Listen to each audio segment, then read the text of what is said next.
नमस्कार दोस्तों, स्वागत है आपका। आज हम बात करने वाले हैं पहले वैश्विक बौद्ध शिखर सम्मेलन के बारे में, जिसका आयोजन एक्चुअली में भी हाल ही में इंडिया में किया जाना है। जानेंगे इससे जुड़ी कुछ अहम जानकारी आज की इस वीडियो में। तो चलिए बिना ज़्यादा समय लिए वीडियो को शुरू करते हैं। सबसे पहले जानते हैं सुर्खियों में क्यों है। दरअसल अभी हाल ही में केंद्रीय संस्कृति, पर्यटन और उत्तर पूर्वी क्षेत्र विकास के जो मंत्री हैं, जिनका नाम है जी किशन रेड्डी, इनके द्वारा भी हाल ही में यह बताया गया कि जो पहला बुद्धिस्ट समिट है ना, पहला जो ग्लोबल बुद्धिस्ट समिट है, इसका आयोजन नई दिल्ली में किया जाना है। ध्यान रखना है, इसका आयोजन नई दिल्ली में 20 से 21 अप्रैल यानी कि 2 दिन का बेसिकली यह सम्मेलन होगा, ठीक है, जिसका आयोजन नई दिल्ली के अशोका होटल में किया जाना है। साथ ही ध्यान रखना है, इस समिट का जो उद्घाटन है यह प्रधानमंत्री श्री नरेंद्र मोदी जी के द्वारा किया जाएगा। इसके अलावा यह जो ग्लोबल बुद्धिस्ट समिट है, इसका आयोजन एक्चुअली में भारत की जो मिनिस्ट्री ऑफ कल्चर है और साथ ही साथ इंटरनेशनल बुद्धिस्ट कॉन्फेडरेशन के कोलैबोरेशन से इसका आयोजन भारत में किया जा रहा है। और यह पहली बार होगा जब अंतर्राष्ट्रीय ग्लोबल बुद्धिस्ट समिट का आयोजन भारत में किया जा रहा है, यानी कि जो अंतर्राष्ट्रीय वैश्विक बौद्ध शिखर सम्मेलन है, पहली बार इसका आयोजन भारत में किया जा रहा है। इस सम्मेलन के अंतर्गत बेसिकली कुल 30 देशों के प्रतिनिधि हिस्सा लेने जा रहे हैं। साथ ही इसमें कुल 71 फॉरेन डेलीगेट्स यानी विदेशी प्रतिनिधि और तकरीबन 150 ऐसे प्रतिनिधि होंगे जो कि इंडियन बुद्धिस्ट ऑर्गेनाइजेशंस के होंगे, वो भी इस सम्मेलन में हिस्सा लेने जा रहे हैं। इसके साथ ही ध्यान रखना है कि यह जो ग्लोबल बुद्धिस्ट समिट है, ठीक है, इसके अंतर्गत बेसिकली जो बौद्ध धर्म में भारत की प्रासंगिकता है, यानी कि जो बौद्ध धर्म है, इसका एक्चुअली में जो जन्म है वो भारत से ही हुआ है, ठीक है, तो उसी के बारे में इसके अंतर्गत बेसिकली बात की जाएगी और साथ ही साथ उसके महत्व को भी इसके अंतर्गत रेखांकित किया जाएगा। बाकी यह जो बुद्धिस्ट समिट है, यानी कि यह जो ग्लोबल बुद्धिस्ट समिट है, जो इसका आयोजन भारत में किया जा रहा है, यह बेसिकली एक थीम बेस्ड है और इसके अंतर्गत जो थीम होगा इन 2 दिनों के लिए, ये थीम होगा responding to contemporary challenges from philosophy to practice. इसके अलावा ध्यान रखना है, यह वैश्विक शिखर सम्मेलन अन्य देशों के साथ सांस्कृतिक और राजनयिक संबंधों को आगे बढ़ाने के माध्यम से भी इसका जो आयोजन है यह किया जा रहा है।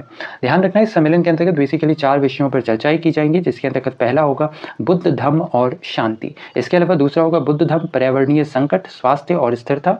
तीसरा होगा नालंदा बौद्ध परंपरा का संरक्षण और चौथा होगा बुद्ध धम्म तीर्थ यात्रा, जीवंत विरासत और बुद्ध अवशेष। इसके अलावा ध्यान रखना है, इस सम्मेलन का मुख्य उद्देश्य बौद्ध विद्वानों और धर्म गुरुओं को एक मंच पर लाना है। अच्छा, साथ ही चूंकि बात बुद्ध धर्म की हो रही है, तो ध्यान रखना है कि जो बुद्धिज्म है, ठीक है, इसकी शुरुआत एक्चुअली में होती है 563 बीसी में। 563 बीसी में एक्चुअली में यही वह टाइम पीरियड है, ठीक है, जब गौतम बुद्ध का जन्म हुआ था। गौतम बुद्ध, इनका जन्म हुआ कहाँ था, यह भी ध्यान रखना है। गौतम बुद्ध का जन्म हुआ था लुम्बिनी नेपाल में, ठीक है, लुम्बिनी नेपाल में गौतम बुद्ध का जन्म हुआ था 563 बीसी में। साथ ही ध्यान रखना है कि जो गौतम बुद्ध है, इन्हें लाइट ऑफ एशिया के नाम से भी जाना जाता है। इसके अलावा इनका जन्म शाक्य कुल में हुआ था, ये बहुत बारी पूछा जाता है। और गौतम बुद्ध, इनके बचपन का नाम सिद्धार्थ था। अच्छा, साथ ही ध्यान रखना है, गौतम बुद्ध, इनके पिता का नाम शुद्धोधन, माता का नाम महामाया और पत्नी का नाम यशोधरा था। इसके अलावा जो गौतम बुद्ध है, इनका जो गृह त्याग होता है, ठीक है, इसे कहा जाता है महाभिनिष्क्रमण, ठीक है, गौतम बुद्ध के गृह त्याग को महाभिनिष्क्रमण कहा जाता है और इन्होंने 29 वर्ष की आयु में गृह त्याग कर दिया था। इसके साथ ही ध्यान रखना, गौतम बुद्ध का जो पहला उपदेश था यह दिया गया था सारनाथ में और गौतम बुद्ध के पहले उपदेश को धर्म चक्र परिवर्तन कहा जाता है। साथ ही जो गौतम बुद्ध है, इनके पहले फीमेल डिसाइपल, नाम इंपॉर्टेंट है, ध्यान रखना, ये थी प्रजापति गौतमी। इसके साथ ही गौतम बुद्ध की जो मृत्यु है यह कुशीनगर में हुई थी और गौतम बुद्ध की मृत्यु को महापरिनिर्वाण कहा जाता है। अच्छा, इसके साथ ही ध्यान रखना है कि जो गौतम बुद्ध है, इनकी मृत्यु के पश्चात कुछ बहुत ही इंपॉर्टेंट बुद्धिस्ट समिट का आयोजन किया गया था। ये कौन कौन से, ध्यान रखना है। पहला जो बुद्धिस्ट काउंसिल था, ठीक है, इसका आयोजन किया गया था राजगृह में, ठीक है, कब किया गया था, 400 बीसी में किया गया था और किसके शासनकाल में, अजात शत्रु के शासनकाल में।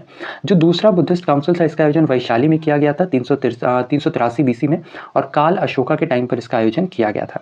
तीसरा जो बुद्धिस्ट काउंसिल था, इसका आयोजन पाटलिपुत्रा में किया गया था 250 बीसी में और ये किया गया था राजा अशोक के टाइम पीरियड पे।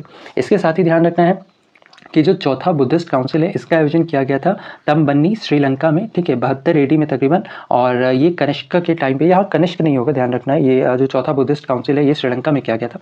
जो 5वां बुद्धिस्ट काउंसिल है, इसका आयोजन किया गया था बर्मा यानी आज के म्यांमार में 1871 में और जो 6वां बुद्धिस्ट काउंसिल है, इसका आयोजन भी बर्मा में ही किया गया था 1554 ईस्वी में।